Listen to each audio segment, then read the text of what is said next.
teman-teman semua. Kita lanjutkan perbincangan kita tentang empati. Nah, kali ini kita akan membahas apa bedanya empati dan juga simpati. Sudah ada bersama saya narasumber kita, seorang psikolog, Mbak Maria Teresia Widyastuti. Selamat mengikuti. Nah, kita juga ada istilah lainnya, ada istilah simpati. Nah, empati, simpati. Kadang-kadang orang itu hampir mirip ya, hampir sama. Oh, dia tidak punya empati. Oh, dia nggak punya simpati. Sebenarnya ada nggak perbedaannya ya antara empati dan simpati? Ada. Itu prosesnya bahkan semacam berjenjang gitu ya. Kita lihat. Jadi simpati itu sebenarnya apa sih gitu. Nah, simpati itu dia baru merasa kasihan. Bisa jadi karena orang lain terluka, menderita, atau kayak tadi, dia simpati kepada orang tuanya anak itu gitu. Orang tuanya jadi keluar uang banyak, jadi direpotkan, jadi ini, jadi itu. Dia baru kasihan. Nah, tapi ada jarak emosional dalam simpati itu. Bisa jadi anak itu tidak mengalami sakitnya. Hanya sedih aja lihat orang tuanya gitu. Ya, hanya menyesal. Iya ya, aku menyesal. Cuma itu aja. Dia tidak merasa mengalami rasa sakitnya. Jadi cuma kasihan aja, ya kasihan orang tuaku ya. Misalnya kayak gitu. Jadi terkadang simpati itu bisa berubah menjadi kasihan. Nah, makanya di sini harus hati-hati. Karena kasihan itu kadang-kadang itu bisa adalah emosi yang cenderung merendahkan. Kasihan ya dia, kasihan ya orang tuaku ya. Tapi dia tidak punya ikatan emosional. Kayak gitu. Itu sih. Jadi hanya sebatas perasaannya dia sendiri ya, tapi tidak menyelami bagaimana perasaannya yang orang lain yang ini ya. Betul. Jadi ini nampaknya jauh lebih dalam empati ya. Betul. Nah, kalau orang sudah bisa simpati, maka tahap berikutnya dia akan mulai masuk ke empati. Gitu. Karena dia hadir di situ. Nah, jadi kalau ini gambarnya lebih enak nih, Mak. Jadi kalau simpati itu dia baru mengakui keadaan orang lain dari perspektifnya dia. Iya ya, kasihan ibuku gitu. Terus dia prihatin, ya kasihan ya apa yang terjadi sama orang tua saya gitu. Terus kalau empati itu enggak, dia hadir karena dia mendengarkan, merasakan, memahami keadaan orang lain. Jadi dia ikut serta di dalam merasakan apa yang dirasakan oleh orang tuanya. Gitu. Walaupun di empati itu dia tidak memberikan opininya dia, tidak menyelidiki, tidak membagi pengalaman atau sharing itu enggak, tidak memberi nasihat, tidak berusaha memperbaiki, tidak menghakimi itu enggak. Tapi dia hadir ada di situ, gitu. Dia cukup mendengar dan merasakan dengan penuh perhatian. Gitu. Kalau yang tadi itu cuma misalnya, ya kasihan.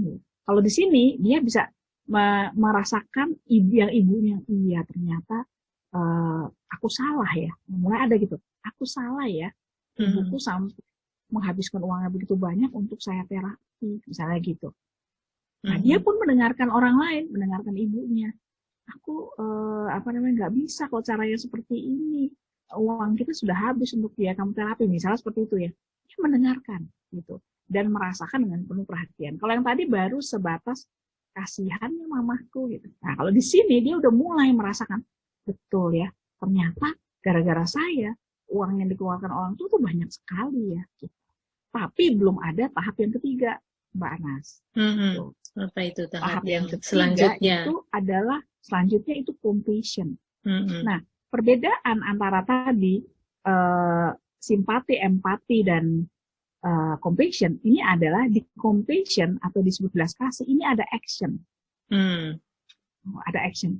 Jadi jika empati itu adalah kemampuan benar-benar mengalami perasaan sakit yang dirasakan orang lain atau rasa kecewa atau apa, dia bisa berempati itu. Nah, belas kasih atau compassion ini itu diterjemahkan perasaan itu ke dalam suatu tindakan atau aksi. Nah, kalau anak itu punya empati yang bagus, dia akan naik ke compassion. Dia akan ambil action, ambil tindakan, aku berhenti dari narkoba. Aku nggak mau membuat orang tua aku menderita. Disitulah dia baru masuk ke compassion. Gitu. Ya, ini yang itu jauh lebih dalam ya, karena sudah melakukan suatu aksi. Ya berbuat sesuatu ya atas dasar karena dia merasakan bagaimana perasaan dan pikiran orang lain itu ya. Betul. Nah itu, nah contoh lain ya.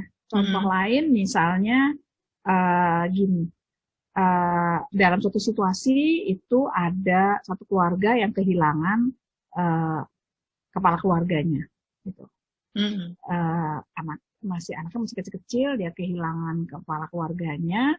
Kemudian banyak istri yang ditinggal pergi dan anak-anaknya itu banyak menerima simpati dari orang lain, ucapan duka, turut mendoakan ya, turut berduka ya, atau orang datang gitu ya, orang datang terus ikut mendoakan, itu masih simpati, kasihan ya dia. Gitu.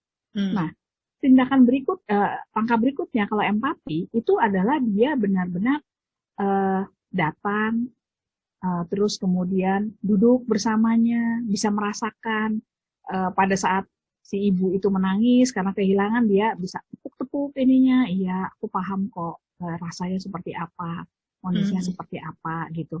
Terus mari kamu mau cerita ya, nggak apa-apa kita ini, gitu. Itu udah empati. Dia tahu rasanya orang itu sakit sehingga dia mau mendengarkan, mau duduk bareng, tapi dia belum ke langkah berikutnya.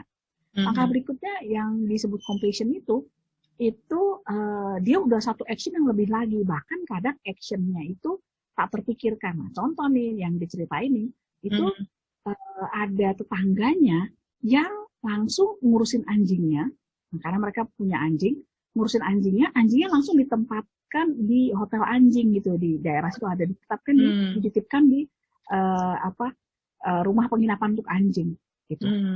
Dia memahami bahwa repot nih keluarga ini, udah ngurus ini itu segala macam, terus dia nganterin anjing yang rawat ini, yang tak terpikirkan bahkan oleh si ibu itu atau keluarga itu. Mungkin ngurusin binatang kesayangan itu menjadi nomor kesekian gitu kan. Nah, tapi dia ini ada, tidak cuma sekedar aksi, datang, bantuin. Tadi kalau kita empati bisa juga aksi, tapi ya mungkin hanya aksi terkait sebentar gitu, bukan terhadap aksi yang seperti ini, yang lebih dalam gitu. Nah, terus mungkin dia ngurusin makanannya, kalau ada upacara, upacara peringatan dan sebagainya, itu dia bantu dan sebagainya. Itu udah masuk ke dalam tahapan compassion. Karena dia bisa merasakan repotnya keluarga itu, ngurusin orang yang sudah meninggal, repotnya seperti apa, terus kemudian bahkan ngurusin sampai anjingnya seperti apa gitu. Bagaimana misalnya keuangannya harus bagaimana, ngurus ini itu, ngurus surat kematian segala macam, itu kan suatu hal yang susah. Nggak mudah gitu kan pada saat kondisi seperti itu gitu. Nah, itu dia bantuin ya. Nah, itulah yang disebut dengan compassion. Luar biasa sekali ya. Iya, gitu. Kalau memang sudah sampai taraf kita punya belas kasih atau compassion itu ya, dia sudah mencapai taraf yang lebih tinggi dari sekedar empati ya, tapi sudah mewujudkan di dalam bentuk tindakan-tindakan yang ya itu wujud daripada dia punya empati, jadi dia punya compassion itu ya. Oke. Mungkin nanti di sesi selanjutnya kita bisa bahas tentang apa saja yang mesti diperhatikan itu dalam empati ya Mbak Widya ya. Oke, untuk kali ini kita sampai sini dulu. Nanti kita bincang-bincang lagi, melanjutkan sesi di sesi yang berikutnya. Terima kasih Mbak. Terima kasih Mbak Ana. Sampai ketemu lagi. Sampai ketemu.